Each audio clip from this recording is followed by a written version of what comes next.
wabarakatuh.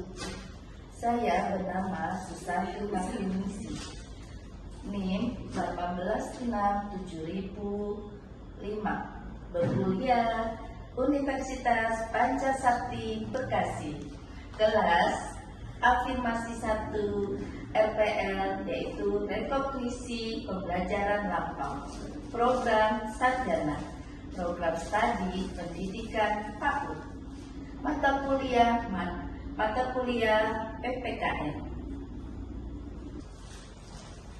Hari ini saya akan mempresentasikan mata kuliah PPKN dengan judul Menilai Kenyataan Implementasi Prinsip dan Nilai Demokrasi.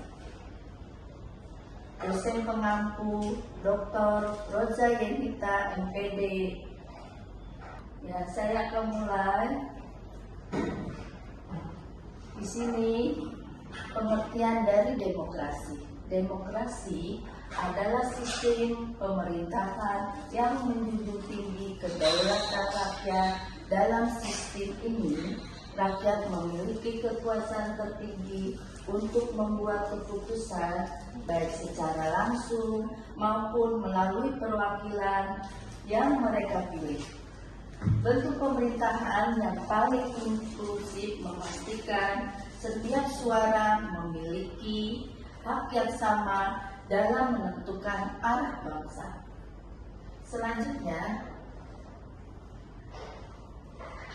Selanjutnya adalah prinsip-prinsip demokrasi dalam konteks Indonesia. Prinsip 1, kedaulatan rakyat.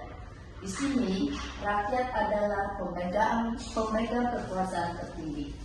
Ini tercermin dalam pemilihan umum yang bebas dan adil, di mana setiap warga negara memiliki hak untuk memilih dan dipilih.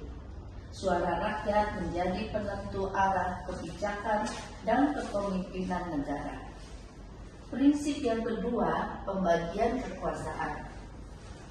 Pemisahan kekuasaan. Saya tahu dulu. Selanjutnya, prinsip-prinsip demokrasi dalam konteks Indonesia. Prinsip 1, kedaulatan rakyat. Rakyat adalah pemegang kekuasaan tertinggi. Ini tercermin dalam pemilihan yang bebas dan adil, di mana setiap warga negara memilih hak untuk memilih dan dipilih. Suara rakyat menjadi penentu arah kebijakan dan kepemimpinan negara. Prinsip kedua, pembagian kekuasaan.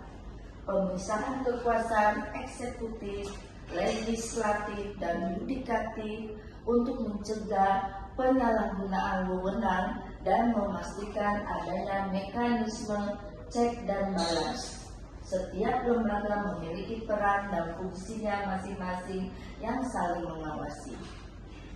Prinsip ketiga, perlindungan HAM. Jaminan dan perlindungan hak asasi manusia bagi setiap warga.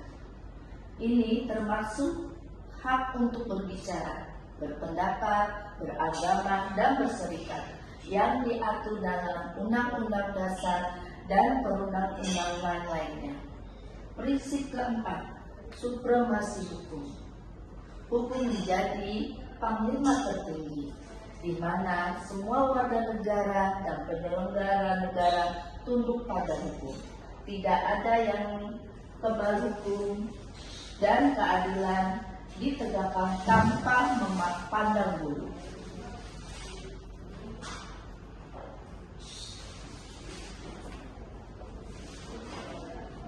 Slide selanjutnya adalah nilai-nilai demokrasi sebagai fondasi bernegara,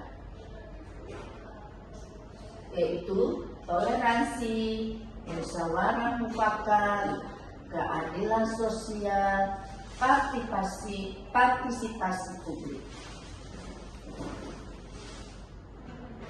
Tantangan implementasi demokrasi di era digital, yaitu di mana era digital membawa berbagai tantangan baru bagi implementasi demokrasi.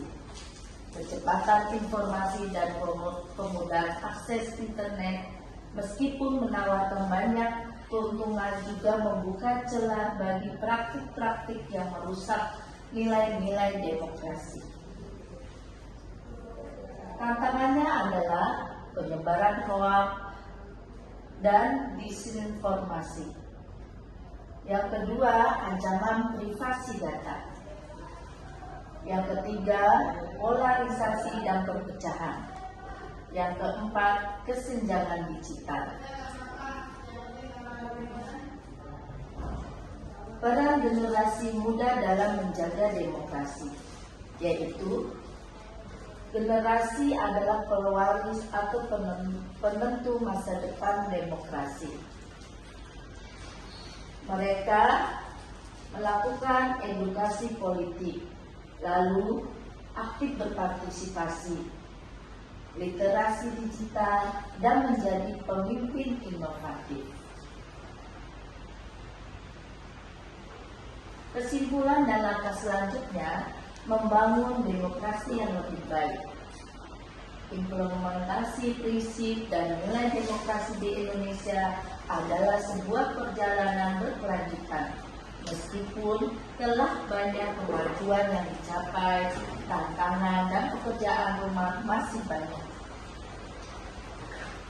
Pendidikan demokrasi.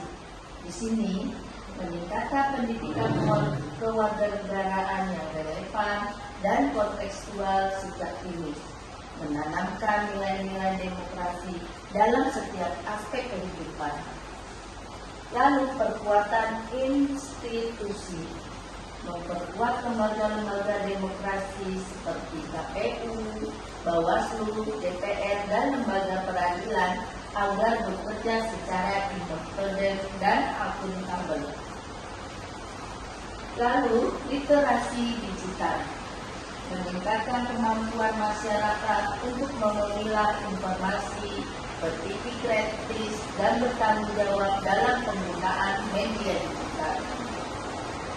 Yang terakhir, partisipasi aktif, mendorong partisipasi aktif dari seluruh lapisan masyarakat dalam setiap proses demokrasi, dari pemilu hingga perusahaan kebijakan. Dengan komitmen bersama, kita dapat terus menyempurnakan demokrasi Indonesia menjadikannya lebih inklusif, adil, berdaya guna bagi seluruh rakyat. Inilah presentasi yang sudah saya sampaikan. Semoga menjadi ilmu untuk kita semua. Terima kasih. Wassalamualaikum warahmatullahi wabarakatuh.